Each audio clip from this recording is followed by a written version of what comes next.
Hello everyone, welcome to my YouTube channel and let's join with Calculate Operating Part 2.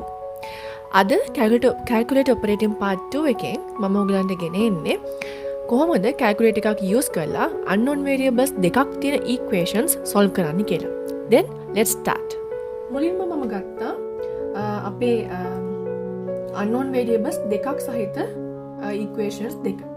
එතකොට මේකේ පේනවා manual method එකක් use කරලා අපි අතින් මේක හැදුවොත් මේ වගේ ක්‍රමයකට අපිට හදා ගන්න පුළුවන්. නැත්නම් අපිට ප්‍රස්ථාර ක්‍රමයක් ගන්න පුළුවන්.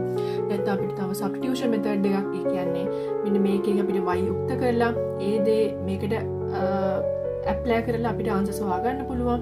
ඔය වගේ ක්‍රම වලින් අපිට manually මේ xy කියන unknown variables හොයාගන්න පුළුවන්. මේ හොයාගත්ත unknown variables check කරගන්න ඕනේ හරිද වැරදිද කියලා. ඒකට අපිට පුළුවන් මේ calculator එක use කරන්න. බලමු අපි කොහොමද ඒක කරන්නේ කියලා. මුලින්ම අපි බලමු කොහොමද මේ equations දෙක calculator එකට enter කරගන්නේ කියලා. ඊට අපි කරන්න ඕනේ මේ mode button එක 3 පාරක් press කරන්න ඕනේ. 1 2 3. එතකොට පේනවා මේක වැටෙනවා equation mat and vct විදිහට. අපි මේ equation එකක් අපි enter කරන්න යන්නේ. ඒත් අපි number 1 කියන එක press කරා number 1 කියන එක select කරන්න අපේ keypad එකේ number 1 press කරන්න ඕනේ. එතකොලන්ගේ වින්ඩෝ එකේ ඩිස්ප්ලේ වෙනවා unknowns කියලා. unknowns කියලා කියන්නේ ඔයගලන්ගේ මේ question එකේ නොදන්නා පද කීයක් තියෙනවද? මොකද මේ equation එකේ නොදන්නා පද දෙකක් තියෙනවා. ඒ නිසා අපි select කරන්න ඕන number 2 කියන එක. number 2. එතකොට ඒකට අපි අපේ keypad එකේ number 2 press කරාම මෙන්න මේ වගේ එකක් එනවා. A1 කියලා. මේ A1 කියලා කියන්නේ අපේ first equation එකේ x ගේ coefficient එක. අපි ඒක දුන්නොත් keypad එකේ number 2 දුන්නාම දීලා equal sign එක press කරන්න ඕනේ. එතන අපිට එනවා b1 කියලා. b1 කියන්නේ first equation එකේ y ගේ coefficient එක. ඒක අපි දෙන්න ඕනේ number 3 and equal sign. එතන එනවා c1. c1 කියන්නේ first equation එකේ මේ constant value. අපි මේ general equation එක අනුව first equation එකේ මෙන්න මේ coefficient එක. ඒක number 1 1 දීලා equal sign එක press කරනවා. එතකොට එනවා A2. A2 කියන්නේ අපේ second equation එකේ x ගේ coefficient එක. ඒක number 1. අපි value එකක් නෑ number 1 මෙතන තියෙන්නේ.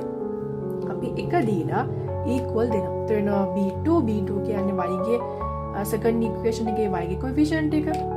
ඒක නැවත number 1. 1 දීලා equal දෙනවා. එනවා C2.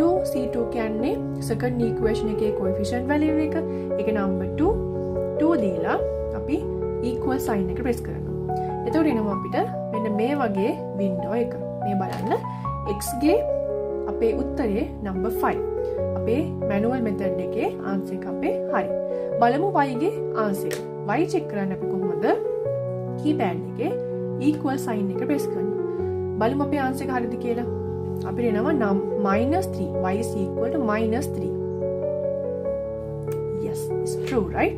y is equal to -3. මේ විදිහට අපිට පුළුවන් calculator එකක් use කරලා unknown variables දෙකක් තියෙනකොට අපි answers ටික check කරගන්නේ කොහොමද කියන steps ටික follow කරලා answers ටික check කරගන්න පුළුවන්. So අද අපි කතා කරේ unknown variables දෙකක් තියෙනකොට calculator එකක් use කරලා equation solve කරන්නේ කොහොමද කියලා.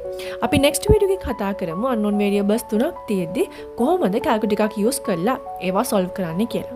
ඉතින් අදට මාත් එක්ක join වුණාට thank you so much. Then ඔයාලා මගේ channel එක subscribe කරලා නැත්නම් subscribe කරලා bell icon එක අනිවාර්යෙන් press කරන්න. මම video එකක් upload කරපු ගමන් ඔයගලන්ට message එකක් එනවා. Then see you all. Bye.